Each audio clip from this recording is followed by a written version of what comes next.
नहीं, सरकारी पट्टे हैं। सरकारी पट्टे आपके नाम है। तो इसमें कितनी जगह में आप तरबूज खरबूज लगाए हुए हैं? हम 6-7 बीघे हैं। 6-7 बीघा में। तो क्या खर्चा है आपके इस खरबूज का? इसका खर्चा ऐसा है कि 10 हज़ार रुपया बीघा। तो आप यहाँ क्यों आए, बाजार में ले लेते किसानों से? नहीं, किसानों से डायरेक्ट लेने में फ़ायदा है। नमस्कार किसान मित्रों, कृषि पिटारा में आप सभी का बहुत बहुत स्वागत है। आज हम आपको एक बार फिर एक खरबूजे के खेत में लेके आए हैं, जो कि बंगरा ब्लॉक के ग्राम रजपुरा के एक तालाब में है। तो यहाँ पर बड़ी संख्या में खरबूज की खेती हो रही है। करीब दर्जनों किसान यहाँ पर अपनी जो है फसलों को तैयार कर रहे हैं। तो ये आपको बता दें कि कुछ दिन पहले हमने आपको खरबूज और तरबूज की खेती के बारे में अवगत कराया था, जिसके बाद हमें यहाँ से किसानों ने फ़ोन किया कि हम भी खेती करते हैं। तो हम एक बार इन किसानों के पास फिर आए हैं, तो जानते हैं कि आखिर इस खेती को कैसे किया जाता है। और यहाँ पर एक साथ बहुत सारे लोग दिखाई दे रहे हैं, तो ऐसे क्यों दिखाई दे रहे हैं, ये भी इनसे पूछते हैं हम। दादा, क्या नाम है? हमारा नाम कालीचंद परहार, कालीचंद परहार। कहाँ से है? रजपुरा गांव के।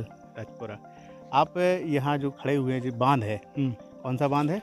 जी पचवारा डैम। पचवारा बांध है। तो इसमें आप लोगों की ज़मीन है?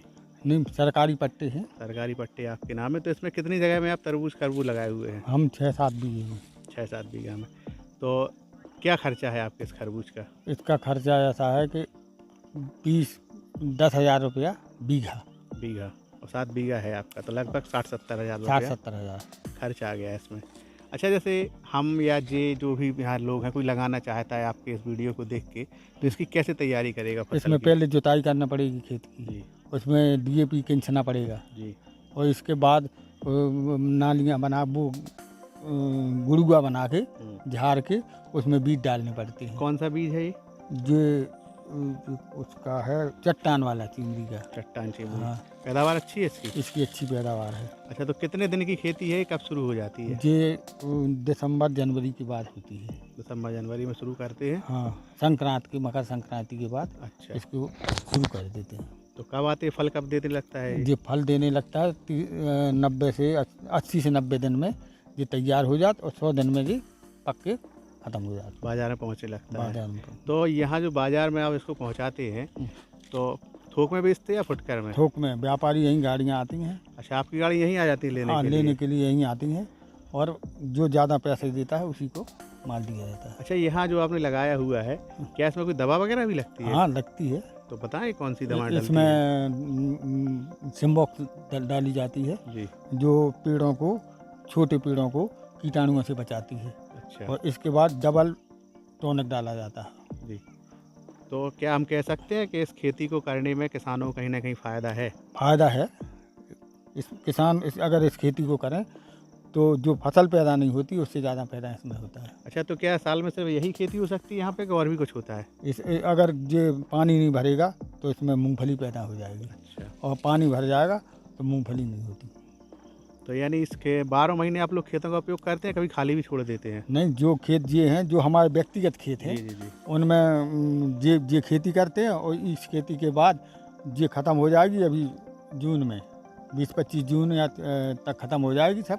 इसके बाद मूंगफली बेच देती हैं। अच्छा, कह सकते हैं कहीं ना कहीं खेत खाली नहीं छोड़ते हैं।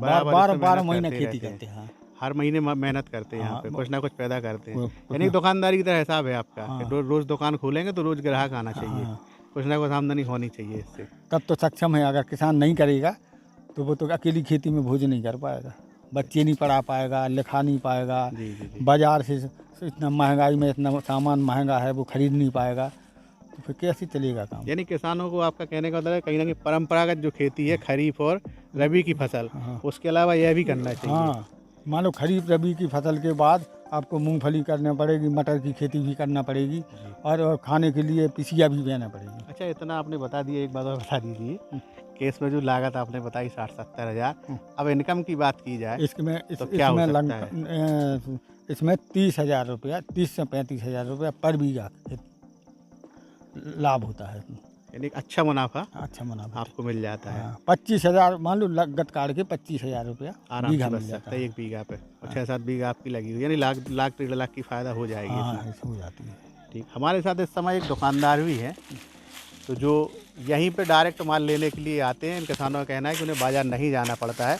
आगे दुकानदार यहाँ क्यों आते हैं उनसे भी जान लेते हैं। भाई साहब क्या नाम है? मेरा नाम है अरमान मोहम्मद अरमान लाइन। अच्छा अरमान लाइन जी, आप क्या करते हैं? मैं खरबूजा की खेती करते हैं, थोक की खरीदते हैं कमीशन आप? से गाड़ी भरवाता हूँ। अच्छा, तो आप यहाँ क्यों आए? बाज़ार में ले लेते किसानों से? नहीं, किसान से डायरेक्ट लेने में फ़ायदा है। बाज़ार में लेने में फ़ायदा किस लिए, किसान परेशान ना होए, किसान कोई तकलीफ ना हो किसान लोगों को, इसलिए आना पड़ता है। अच्छा, नहीं किसान को आप यहीं माल लेके यहीं पैसा दे दे। अच्छा, किसान आपको क्यों देगा? बाज़ार में महंगा नहीं मिलेगा उसे? बाज़ार भी जाता है तभी जाता है, दोनों जाता है तब तो बहुत। बाज़ार जो रेट होता है वही दे देते हैं आप इन लोगों को? नहीं, हल्का हल्का 2-3 रुपये कम मिलता है यहाँ से। जी जी, यानी कि आप परेशानी पूरी तरीके से बच जाती है। परेशानी बच जाती है और उनका परेशान होना अच्छा। हम लोग इतनी आ जाते हैं, गाड़ी लोडिंग करवा देते तो हैं। आप तो काफ़ी समय से इस काम कर रहे हो? जी, 2-3 साल से काम कर रहे हैं मैं। 2-3 साल से ही जी देख रहे हैं। जी तो इसमें कहीं ना कहीं जो किसान है ना, तो फ़ायदा है ही, आपको भी कुछ प्रॉफिट हो जी, जाता है। फ़ायदा हो जाएगी। तो मैं काम करने आया हूँ, तालाब पे आया हूँ।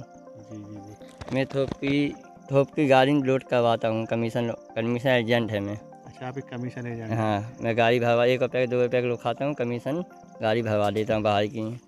यानी आपके माध्यम से किसानों को फ़ायदा है। जी उनका आने जाने का भाड़ा बच रहा है, समय बच रहा है, आप पूरा यहीं से उनको प्रॉफिट दे रहे हैं। जी ये हमारे साथ एक व्यापारी और एक किसान, दोनों एक दूसरे से मिल के काम कर रहे हैं, जिसका कहीं ना कहीं फ़ायदा किसानों को भी हो रहा है और एक व्यापारी होने के नाते इन्हें भी कुछ मुनाफा हो रहा है। और आगे भी इसी तरह की खबरों के लिए बने रहें हमारे साथ। तो किसान मित्रों, ये था आज का कृषि पिटारा। हमें उम्मीद है कि ये कार्यक्रम आपको काफी पसंद आया होगा। अगर आप हमारे चैनल पर नए हैं तो हमारे चैनल को सब्सक्राइब भी करें। अगर आपको ये वीडियो पसंद आई है तो इसे लाइक और शेयर भी करें। किसान मित्रों, आपका बहुत बहुत धन्यवाद।